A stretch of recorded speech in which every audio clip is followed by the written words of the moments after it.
Welcome to the বদমাস YouTube channel. আশা করি সবাই ভালো আছো। তো আজকে আবার নিয়ে এসেছি আমরা স্কুল সার্ভিস কমিশন যে পরীক্ষাটা হতে চলেছে তোমরা জানো সবাই। এবং আমাদের এই যে গ্রুপ সি অ্যান্ড ডি নিয়ে একটু আলোচনা করব। এবং গ্রুপ সি অ্যান্ড ডি এটার উপর আমি বলেছিলাম যে একটা সিলেবাস ফার্স্ট আমার ভিডিওতে তুমি দেখতে পারো।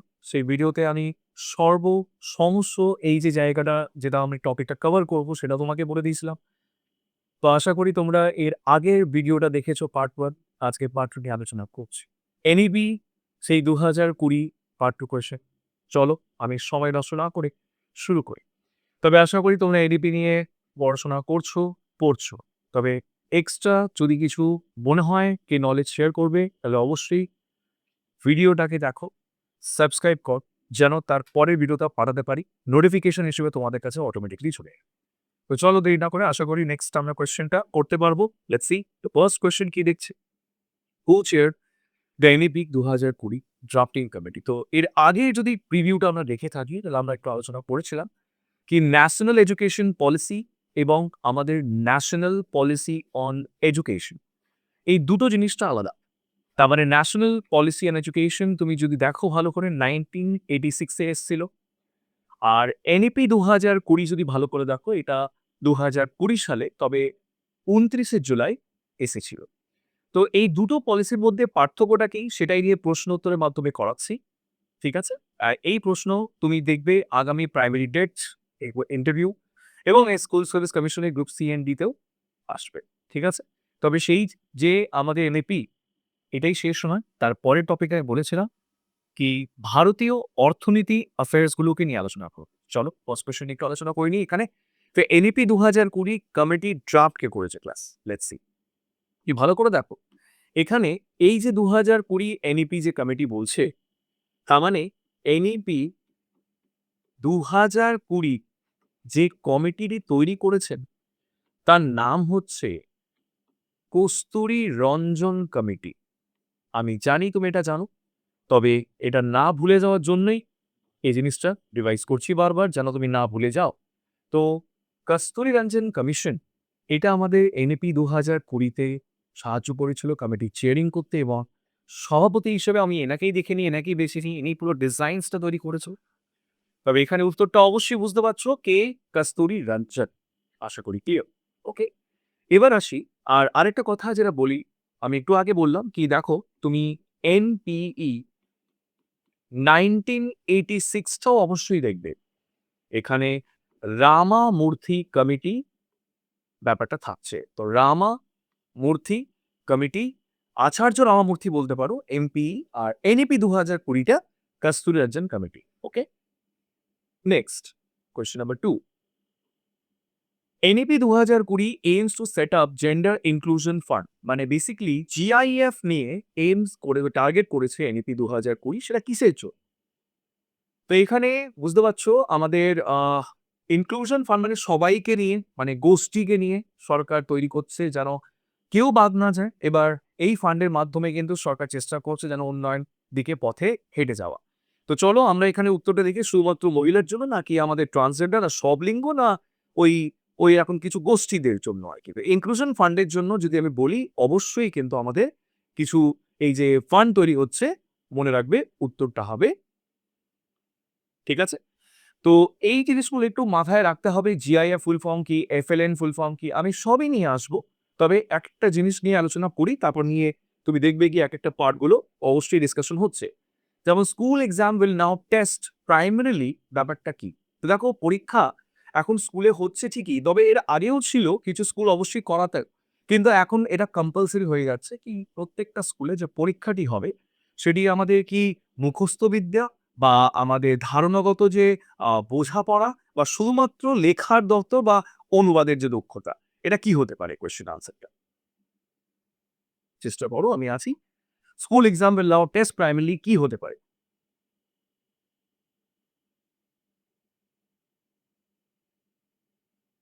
অবশ্যই এটা উত্তর হবে ধারণাগত বোঝাপড়া। উত্তরটি এখানে মার্ক করবে। কনসেপচুয়াল সিস্টেমটা কিন্তু এখানে বলা হচ্ছে। অবশ্যই এটা নিয়েই কিন্তু আমাদের সরকার চেষ্টা করছেন যেন কনসেপচুয়াল লার্নিং গুলো তৈরি করা হতে যেতে পারে আরকি।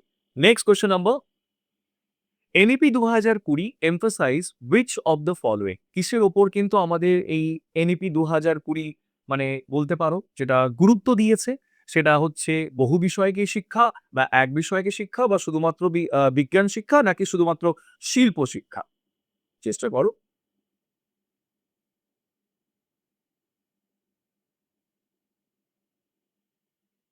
তো বুঝতে পারছো এখানে মাল্টি এরিয়া নিয়ে আলোচনা হচ্ছে। তো অবশ্যই কিন্তু উত্তর হবে অপশন নম্বর এ। ঠিক আছে? তো কোয়েশ্চেন আনসার্স তুমি যে করছো আমি আবার বলছি কোয়েশ্চেন গুলো কিন্তু অনেকগুলো আমি ডিসকাস করতে পারি। তবে দেখো সময় সাপেক্ষ ব্যাপার। এখন পরীক্ষা তো সামনেই আছে। তো আমাদেরকে একটু বেছে কোয়েশ্চেনটা করতে হবে যেটা সবচেয়ে ইম্পোর্টেন্ট হতে পারে পরীক্ষার জন্য। চল নেক্সট কোয়েশ্চেন নাম্বার যে 14 বলছে class 10-12 board exam will focus on কিসের উপর মেইন ভিত্তিটা হবে? এই যে 10-12 বোর্ড এক্সাম বেসিক্যালি আমরা জানি কি ক্লাস 10 আর ক্লাস 12 কিন্তু আমাদের উঠে যাচ্ছে। তুমি জানো আমাদের এই যে সিস্টেমগুলো যেটা নতুন লঞ্চ হয়েছে কি এই যে 5+3+3+4 এই সিস্টেমে পড়াশোনা হচ্ছে তাই তো? তার মানে এখানে যে মাধ্যমিক আর উচ্চ মাধ্যমিক কনসেপ্টটাকে একটু মিনিমাইজ করা হচ্ছে। তবে কিন্তু এই সিস্টেমটাকে একটু যদি ধরো আরো ডেভেলপ করা যেতে পারে, ডিজিটাল লার্নিং এর মাধ্যমে করা যেতে পারে সেটাই নিয়ে একটু আলোচনা হচ্ছে। তো এখানে ক্লাস 10-12 বোর্ড এক্সাম ফোকাস কিসের উপর পড়েছে? কেমন উত্তরটা কি?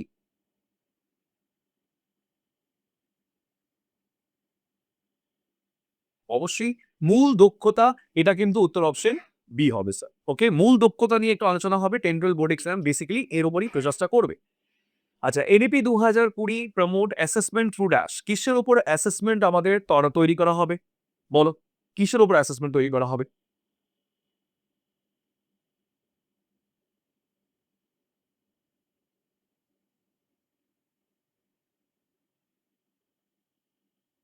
একদম তাই। সহপাঠী একদম এই যে বলছে পথালোচনা এবং এই যে সুমূল্যায়ন এই জিনিসটা আমাদের সরকার শিক্ষার ক্ষেত্রে চেষ্টা করছেন যেন এগুলো মূল্যায়নটা থাকুক এবং অ্যাসেসমেন্টটা এরকম যেন হয় কি মানে এডুকেশনটা ডেপথ হোক এবং আমাদের তার ডিটেইলস হোক, তাই তো? তো অপশন নাম্বার এখানে বি। নেক্সট চলে আসো কোয়েশ্চেন নাম্বার 16। এনসিএফ যে ডেভেলপ করেছে সেটা বেসিক্যালি এনসিএফ যে ন্যাশনাল কারিকুলাম ফ্রেমওয়ার্ক এনসিএফ এর ফুল ফর্ম জিজ্ঞেস করবে অনেক জায়গা তুমি দেখবে। তবে এনসিএফ কিন্তু কারিকুলাম সমস্ত সিলেবাসের কারিকুলাম যে সরকার চেষ্টা করছে তৈরি করার অবশ্যই বোর্ড এক্সাম তুমি জানো এই বোর্ডগুলো সমস্ত যেটা চেক করবে সেটা হচ্ছে এনসিআরটি।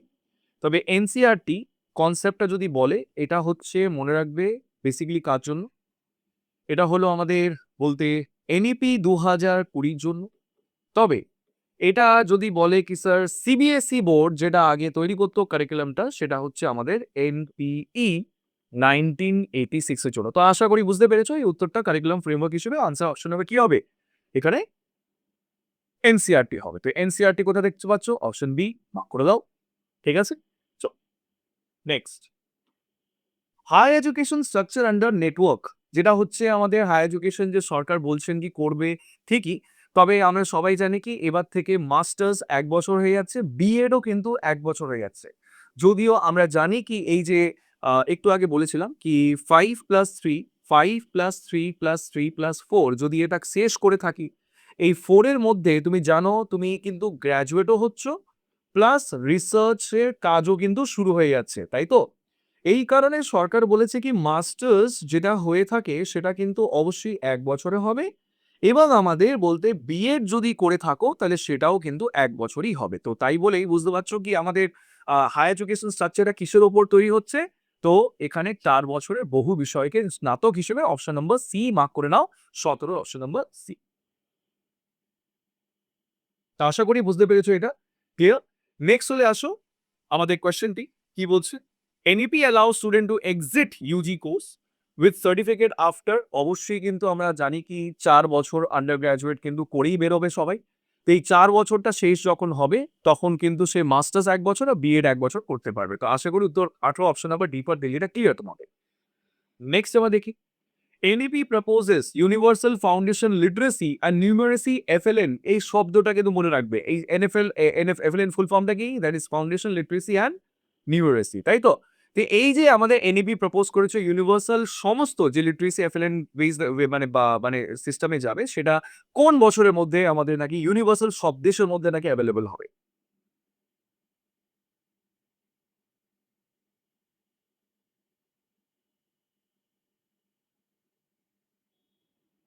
তাহলে বুঝতে পারছো এই যে আমাদের এফএলএন হচ্ছে সেটা 2025 এর মধ্যে সরকার চেষ্টা করছেন সেটাকে কিন্তু করে এফএলএন সিস্টেমটা আনবেন কিন্তু আর কি। ঠিক আছে, যেটা অলরেডি চলেও এসছে। নেক্সট এবার আসি digital learning platform promoted under NEP. তুমি দেখেছো এনইপির মধ্যে যে ডিজিটাল লার্নিং প্ল্যাটফর্ম তৈরি হয়েছে, সেটার মধ্যে সরকার বলছে কি অনেক সময় এরকমও হয়েছে কি ধরো কোনো ইলেকশন হোক বা কোনো একটা এরকম সরকারি কাজ হোক, এর মাঝে কি হয় কি আমাদের স্কুলের শিক্ষকেরা ছুটিতে থাকেন। এবার কিছু স্টুডেন্টরা বলতে পড়তে পারে না, সেইভাবে ডিজিটাল কানেকশনটা করে দেওয়া আর ওই বাড়িতে বসে ডাইরেক্ট কিন্তু শিক্ষকের মাধ্যমে এবার ছাত্রছাত্রীরা পড়াশোনা করতে পারবে।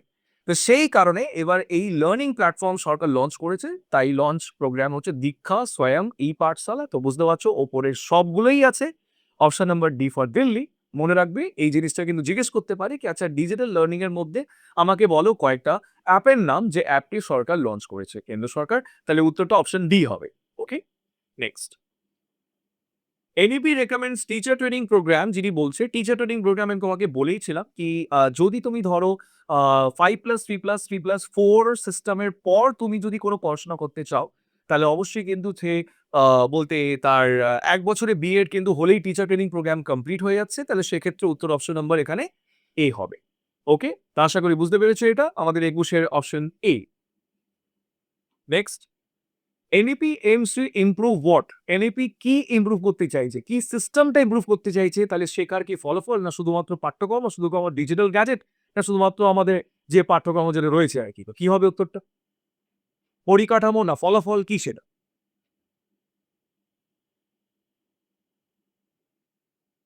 তাহলে বুঝতে পারছো আমাদের এই এনইপি সবচেয়ে বেশি যদি এটা সেটা ফলাফলের উপর ডিপেন্ড করছে কি রেজাল্ট যদি ঠিকঠাক থাকে তাহলে অবশ্যই কিন্তু সবকিছু ঠিকঠাক থাকবে। ওই কারণে এখানে আমাদের ব্যাপারটা দাঁড়াচ্ছে কি ফলাফলের উপর সবচেয়ে বেশি গুরুত্ব আর কি। নেক্সট হচ্ছে এনইপি 2020 অ্যাপ্রুভড হয়েছিল সেটা কোন সালে? তো অ্যাপ্রুভড হয়েছিল বেসিক্যালি আমরা সবাই জানি 2020 সালে। তবে এই 2020 সালে 29শে জুলাই, আবার বলছি 29শে জুলাই এটা আমাদের 20 সালে লঞ্চ হয়। ঠিক আছে? এটা হচ্ছে এনইপি 2020। তো আশা করি এই কোয়েশ্চেন গুলো তুমি বুঝতে পারছো। তবে কিন্তু আমি আবার বলছি এর কিন্তু পুরো ফুল ডিটেইলস আমি আরেকটা হতে পারে ভিডিও করব। তবে একটা কথা বলি কি পরীক্ষা সামনে আছে। ঠিক আছে? তার আগে কয়েকটা জিনিস অবশ্যই সিলেবাস বেস পড়ে যেতে হবে। তোমার কি ধরনের প্রশ্ন আসতে পারে কি নয়। তবে এইটুকু মাথা ধরো ক্লিয়ার রাখো, মাথায় জিনিসগুলো টেনশন নিও না। কেন কি তুমি যা দেখবে জিজ্ঞেস করবে সেটা তুমি জানো। শুধুমাত্র মনে রাখবে একটু আপডেট হতে হবে। সেই আপডেটের জন্যই কিন্তু ক্লাসটা নিচ্ছি যেন কিন্তু তোমরা একটু আপডেট নিজের মতন কিছু এক্সট্রা দেখে যেতে পারো। আর কিছু নয়। ঠিক আছে? চলো। তো এখানে কোয়েশ্চেনটা এনইপির পর যে আমি লাস্ট এখানে কোয়েশ্চেন আসছি স্কিল ট্রেনিং এর জন্য এনইপি প্রমোট কি? দেখো স্কিল ট্রেনিং সরকার কিন্তু দিচ্ছে। তবে কিন্তু এটা বলেছেন সরকার দেখো বাচ্চা বয়সে খুবই মানে ছোটবেলা এই বাচ্চারা নিতে পারবে না স্কিল ট্রেনিং। স্কিল ট্রেনিং নিতে গেলে কমসে কম তার একটা বৃত্তি পরীক্ষা হওয়া উচিত। তো সেই কারণে সরকার এটাকে রেখেছে ৬ষ্ঠ শ্রেণী থেকে এই যে আমাদের ইন্টার্নশিপ শুরু করবে সরকার। তার মানে কি ৬ষ্ঠ শ্রেণী থেকে সরকার ওদেরকে স্কিল ট্রেনিং মানে কম্পিউটার বেসিক যেটা সেটাও কিন্তু শেখাবে। প্লাস ক্লাস 9-10 থেকে তুমি জানো কয়েকটা সাবজেক্ট এডও হচ্ছে এদের জন্য। তাই বলে এনসিইআরটি একটা বই মানে যে কারিকুলামটা খুবই মানে আমি বলব সুন্দর। আমি এটা বলছি না সিবিএসই ভালো খারাপ নয়। তবে ব্যাপারটা হচ্ছে কি এখন যদি এনসিইআরটি নোটিং দেখো এখন যেটা চাইছে যে সব জায়গা ডিমান্ড চাহিদা হিসেবে কি একটা মানে চাকরি করতে গেলে তোমাকে মিনিমাম বেসিক কম্পিউটার জানতে হবে বা কম্পিউটার বেসিকটা তুমি যেন বাচ্চা থেকে শেখো যেন এখন তুমি মোটামুটি অ্যাডভান্স শিখতে পারো। তাই বলে কিন্তু সরকার চেষ্টা করছেন স্কিল ট্রেনিং অ্যান্ড স্কিলের জন্য একটা প্রোগ্রাম বা পরিকল্পনার নাম যদি বলো তাহলে অবশ্যই কিন্তু আছে। পশ্চিমবঙ্গতে আমাদের স্কিল বেঙ্গল আছে। আর একটা আছে আমাদের বলতে কেন্দ্র সরকারের জন্য স্কিল ইন্ডিয়া। তাই তো? তো এই জিনিসগুলো একটু মনে রাখবে। স্কিল ইন্ডিয়া কনসেপ্টটা আর স্কিল বেঙ্গল কনসেপ্টটা দুটোই কিন্তু স্কিলের মধ্যে আসছে। তার মানে সবাই চাইছে এখন স্কিল ডেভেলপমেন্ট দরকার। ঠিক আছে? তাই বলে ৬ষ্ঠ শ্রেণী থেকে ইন্টার্নশিপ সরকার শুরু করে দেবেন। তাই বলে এই সমস্ত প্রশ্নগুলো আমরা করব। তবে একটা কথা বলে রাখি, এই প্রশ্নগুলি নিয়ে আমি আরেকটা ভিডিও নিয়ে আসছি। সেটা হচ্ছে নেক্সট আমাদের টপিকে। সেটি হলো আমাদের ইন্ডিয়ান ইকোনমিক অ্যাফেয়ার্স। তুমি দেখে নিও আমি সিলেবাস কিন্তু তোমাকে দেখিয়েছিলাম ১ম ভিডিওতে। অ্যান্ড সেখানে সিলেবাস অনুযায়ী বলেও দিয়েছিলাম কি টপিক আমি করব। তাই বলে কিন্তু এনইপির পর আমি ইন্ডিয়ান ইকোনমিক অ্যাফেয়ার্স নিয়ে আলোচনা করব। তো please stay tuned for the next video. Thank you.